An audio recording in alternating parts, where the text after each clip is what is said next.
Hello everyone. In a transmission line, an important parameter to be considered for the construction is tension in the conductor. The tension in the conductor is associated with sag in the line. While erecting an overhead line, it is very important that the conductors are under safe tension. If the conductors are too much stretched between the supports, then the stress in the conductor may reach to its unsafe value and it may causes the conductor to break down due to excessive tension in the conductor. So, to permit safe tension in the conductor, the conductor is not fully stretched between the towers, but they are allowed to have a dip or sag. The difference in level between points of supports and the lowest point on the conductor is called sag. The figure shows conductor suspended between two equal points A and B, and the point at minimum lowest point is O and the distance S is called sag in the conductor. For a transmission line, the sag depends on the span between the towers, and also always there will be a tension acting on the all parts of the conductor. The tension will be tangential to the conductor, and at lowest point O the tension will be a horizontal line, and at the poles also there will be only horizontal tension. Horizontal tension is constant throughout the length of the line.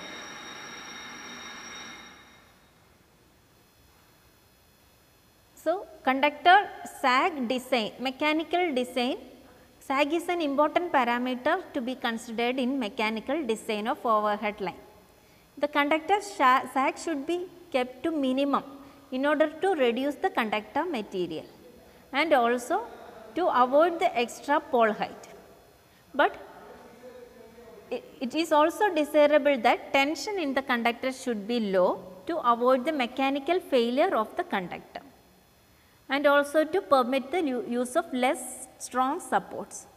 So, however, low conductor tension and minimum sags are not possible. It is because low sag means a tight wire with a high tension, whereas low tension means loose wire with increased sag. Therefore, in actual practice, a compromise is made between conductor sag and tension. In an overhead line, the sag should be adjusted that tension in the conductor is within safe limit.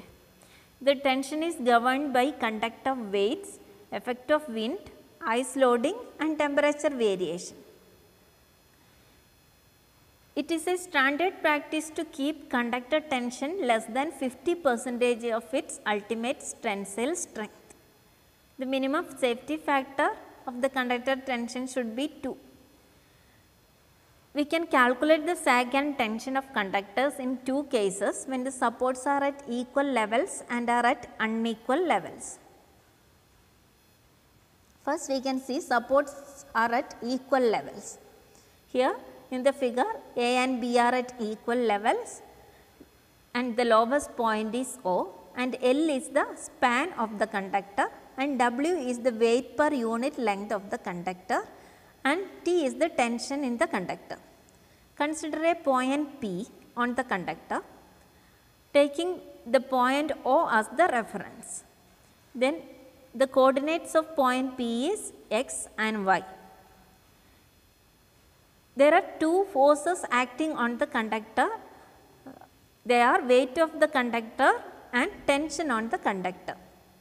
At point P, at the conductor OP, the weight of the conductor acts at center of OP, that is at distance x by 2. The weight is Wx, W is the weight per unit length.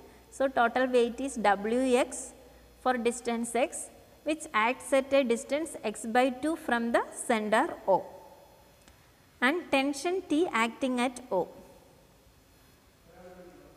So, we can equate the moments of two forces at point O. Then we will get moment is force into perpendicular distance Here T is the tension and perpendicular distance is y, and the other force is weight, that is Wx, and perpendicular distance is x by 2. So, Ty equal to Wx into x by 2. So, y equal to Wx square by 2t. The maximum dip is represented by the value of y at either of the supports A and B. So, at O the distance x is L by 2 and this distance is sag S. So, y equal to S. We can substitute y as S and x equal to L by 2. Then S equal to W into L by 2 square by 2t, that is WL square by AT. That is the sag when the supports are at equal levels. Now, we can consider supports are at unequal levels. So, there are two levels A and B so there will be two sags S1 and S2. The difference in levels is H and the length of span is L and the lowest point is O. The distance from A to lowest point is x1 and distance of B to lowest point is x2. T is the tension in the conductor. This happens when in hilly areas usually come across conductors suspended between supports at unequal levels for a hilly areas.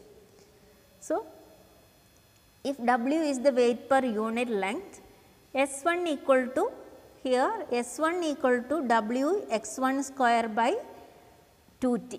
We can use this equation itself.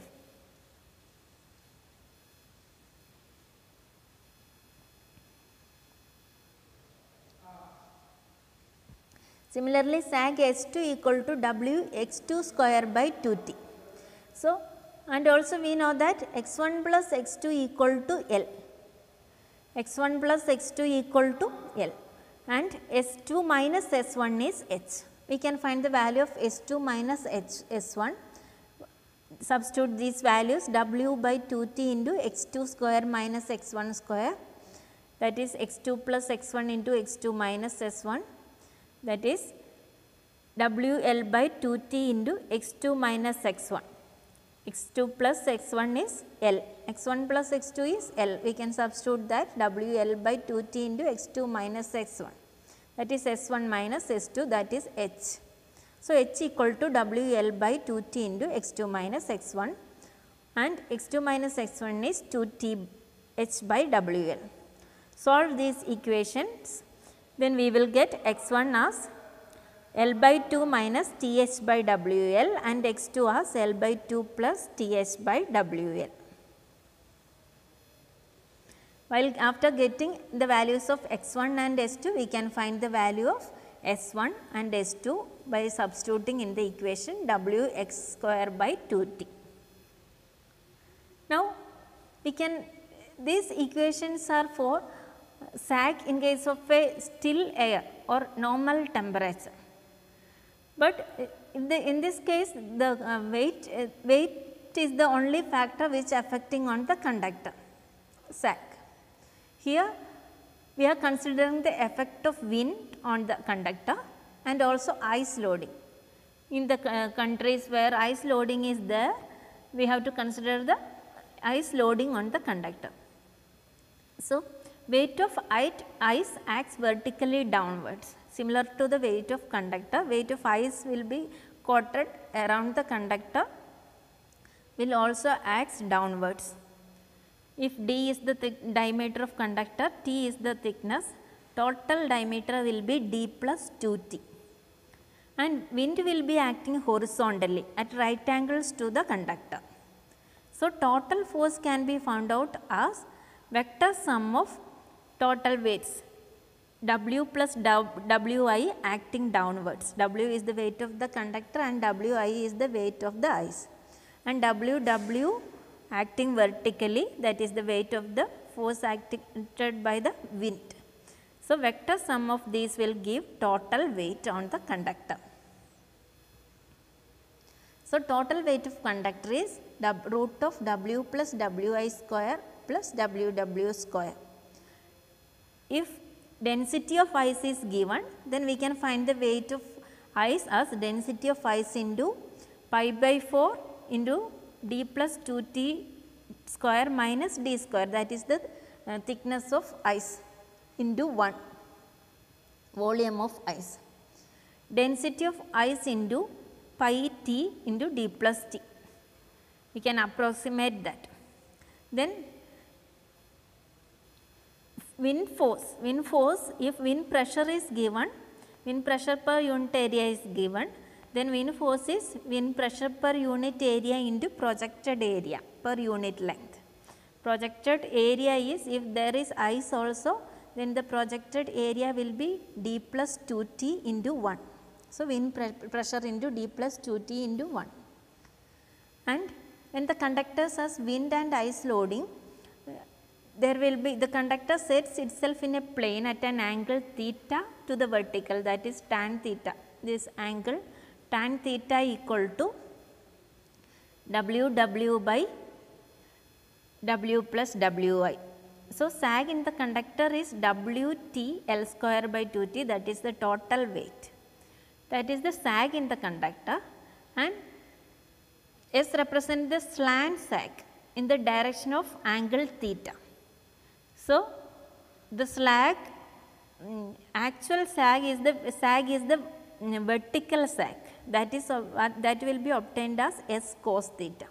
If S is the sag, slant sag, then the actual sag will be S cos theta, vertical sag will be S cos theta, where theta is WW by W plus Wi. Okay. Thank you.